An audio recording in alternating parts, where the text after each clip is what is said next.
महापालिका निवडणुकीत भाजपने राष्ट्रवादीला पाणी पाजले। त्यामुळे भाजपचे 12 वाजवण्यासाठी तब्बल 12 वर्षांपूर्वी सोडून गेलेला एक हुकमी एक्का अजित पवार यांनी आता पुन्हा गळाला लावलाय।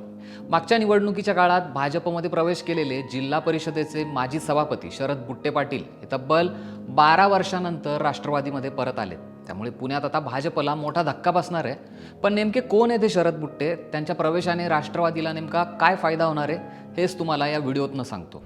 शरद बुट्टे पाटील हे पुण्यातलं खेड तालुक्यातलं एक मोठं नाव आहे। 2014 मध्ये त्यांनी भाजपमध्ये प्रवेश केला होता। भाजपमध्ये प्रवेश केल्यानंतर त्यांच्याकडे भाजपची उत्तर पुणे जिल्हा अध्यक्षपदाची जबाबदारी देण्यात आली होती। तसंच जिल्हा परिषदेतील सभागृह नेतेपदही बुट्टे यांच्याकडे होतं। शरद बुट्टे पाटील यांनी 3 वेळा खेड तालुक्यातील भामा खोऱ्याचं प्रतिनिधित्व केलंय। तब्बल 15 वर्ष ते जिल्हा परिषद सदस्यही राहिलेत। तर एकदा गट राखीव झाल्याने त्यांनी समर्थक महिलेला बिनविरोध जिल्हा परिषद सदस्य करून जिल्ह्यात इतिहास घडवला होता। त्यातूनच त्यांच्या नेतृत्वाची चुणूक ही दिसून आली होती। पण खरं तर त्यांच्या राजकारणाला किंवा त्यांना घडवण्यामागे राष्ट्रवादीचा मोठा वाटा आहे। ज्यावेळी राष्ट्रवादीची स्थापना झाली त्यावेळी म्हणजे 1999 मध्ये त्यांनी राष्ट्रवादी युवक काँग्रेसचे तालुका अध्यक्ष म्हणून पक्षात कामाला सुरुवात केली होती। त्यानंतर जिल्हा परिषदेत निवडून आल्यानंतर पहिल्या स्टंपमध्ये त्यांना कृषी आणि पशुसंवर्धन खात्याचं सभापतीपद देण्यात आलं होतं। पक्षामध्ये अनेक वर्ष काम केल्यानंतर बुट्टे यांनी विधान परिषदेवर संधी देण्याची मागणी केली, पण राष्ट्रवादीकडनं ती मागणी नाकारण्यात आली होती।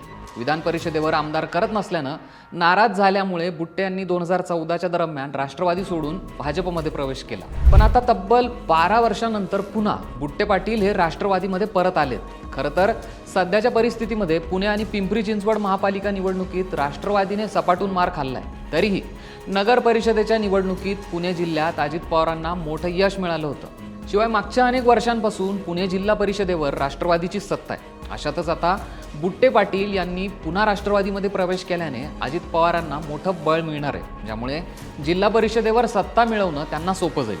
येणाऱ्या 5 फेब्रुवारी रोजी जिल्हा परिषदेसाठी मतदानाची प्रक्रिया पार पडणार आहे। त्यामुळे बुट्टे यांच्या येण्याने अजित पवारांना फायदा होणार का? अजित पवार आपला गड हे पुन्हा राखतील का, की जिल्हा परिषद देखील भाजपच्याच ताब्यात जाते, हे आता पाहावं लागणार आहे। यावर तुम्हाला काय वाटतं? पुण्यातील जिल्हा परिषदेवर कुणाची सत्ता येईल हे आम्हाला कमेंट करून नक्की सांगा आणि सरकारनामाला सबस्क्राईब करायला विसरू नका।